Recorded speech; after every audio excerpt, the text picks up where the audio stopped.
Okay, so I actually borrowed a little clip of this because I thought it was so good, so amazing from Vobes. So I'm going to upload it just because it's so brilliant. It's just so fitting for BentCop.biz, the whole kind of idea of BentCop.biz and crooked money and police and the legal road signage. I mean, it's what this guy's doing, his work that he does is so fitting to BentCop.biz, it's actually probably even better. I don't think the Stop ULEZ people, the Stop ULEZ groups have quite cottoned on to the full extent of corruption yet. They're still kind of like not Matt Hardy and that part of Stop ULEZ, but, Kingsley Hamilton and some of the others, they're like right in with the Conservatives now, just because they want to stop this Sadiq Khan and they want to stop the ULEZ charges. So they've ended up getting on with the Tories, but a lot of the councillors are appearing in these demos and influencing in the election. The council, when you appear on behalf of the council, you use the term councillor because you're acting on behalf of the council. And some of the Bromley councillors are now influencing elections. And you're not allowed to influence election if you're the council. I know that, political parties have candidates running.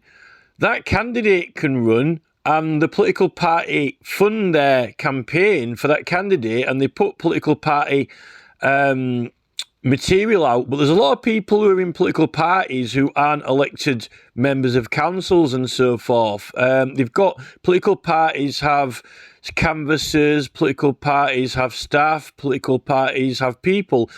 Once you're an elected councillor and you're appearing on behalf of the council, you are acting on behalf of the council, and if you're swaying elections and influencing elections, you're not allowed to do it because you are acting as the council.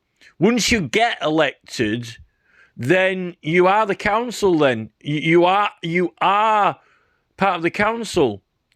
And that's the difference in elections. This is why they're all supposed to be run above board. There's a lot of, if you read the Representation of the People Act, there are a lot of rules, but I guess it's like, I think that one of the Bromley councillors, he reminds me of that Steve Callaghan who was giving false evidence at the courts. I've complained about him anyway, but the problem is that the Stop ULEZ people are right in with them because I think in a way the council is rebelling. I mean, he's kind of like getting in on the whole kind of like, oh, we're petitioning, we're using petitioning rights, and we're rebellious, Some of those Stop ULEZ people are cutting those cameras down and covering them up and so forth. There's loads of action going on, and I think that the councillors have latched onto that we're meant to be opposing corruption in the council, not getting them in to join in, They're actually... The problem is that all those petitions for Stop ULEZ have afforded a resolution from Parliament, and Sunak's not giving them it, yet he claims he's opposed to ULEZ. And what they're doing is they're wanting everyone to, if you vote for Susan Hall, then we will switch, she'll turn the cameras off. Only she can do it. When the people have already got the signatures for the petition to get Parliament to get the cameras turned off, right? But they're refusing to do it. So all those signatures and all that time is wasted. You've got a massive bag of ballots, symbolic bag of signatures, which is what all the work goes to. Anyone on this planet and this country who would have, collected 100,000 or 200,000 signatures together, it's like a dream to achieve it. Even Robert F. Kennedy Jr., sometimes when it comes to a few 100,000 signatures, he's kind of like, maybe I might start my own political party, I would have never dreamed to get that many. When you achieve it, it must be amazing. Tess Lowry achieved that, but, actually, it's valuable to have points of law and good argument as well, because just on the merit of the signatures, some of those matters to do with the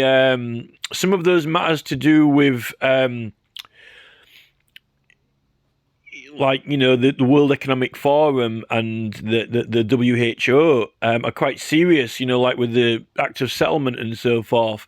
So, they're actually being blackmailed because if you look, it's so simple, right? If the Tory, the Conservative Party, have said that they don't support ULEZ, it's the Labour Party, Mayor of London, that is pro-ULEZ. The Tories claim that they're opposed to ULEZ. Now, if you've collected the signatures for a debate in Parliament, which they have, and if the Prime Minister is opposed to ULEZ, then it's very easy to get it put through for resolution and override the London Mayor order, right? You've got all those signatures. Now, what they're doing is they're saying, oh, if you vote for Sue Hall in this election, then she'll give the order to turn the cameras off, right? But that means she's got to collect all the signatures to get voted in. But you've already collected more signatures.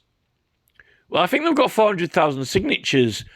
Some on Parliament website, but the rest on 38 Degrees, which combined together, change.org as well. So I don't know if there's a 38 Degrees one actually. But there's two on change.org that both have over 200,000 signatures. So what they're doing is they're just saying that those signatures don't count. Like there is no power of petitioning, and there is no right to have a case. And they're actually going to Parliament for a resolution above the Mayor, which is actually above Sue Hall, whether she gets elected or not, and above Khan. And they've already got that. So I don't know who on this planet would go and collect that many signatures, 400,000. That's actually as many as what they've got for the 20-mile-an-hour speed limit one in Wales. And they've got a right to a referendum for that in Wales as well, because they've got over 5%. They've got like 3 or 4 times the number you need for a referendum. And same for Stonehenge Tunnel, and for that Save the Darwin Oak. So it's just... we're actually being obstructed and denied process, and you know, we're actually being blackmailed. So we're being blackmailed for elections, you know. And I mean, it's a miracle George Galloway's been elected in Rochdale, but you know that Knight of the Realm who passed away, the MP who was writing with the police commissioners and so forth, even though Galloway advocated him. That was suspicious circumstances as well. You know, like some of those police officers, you know, in Wallasey getting hit by a car and, you know, all that, you know, Diana. It's when you're in these circles of police commissioners and so forth, you get all these strange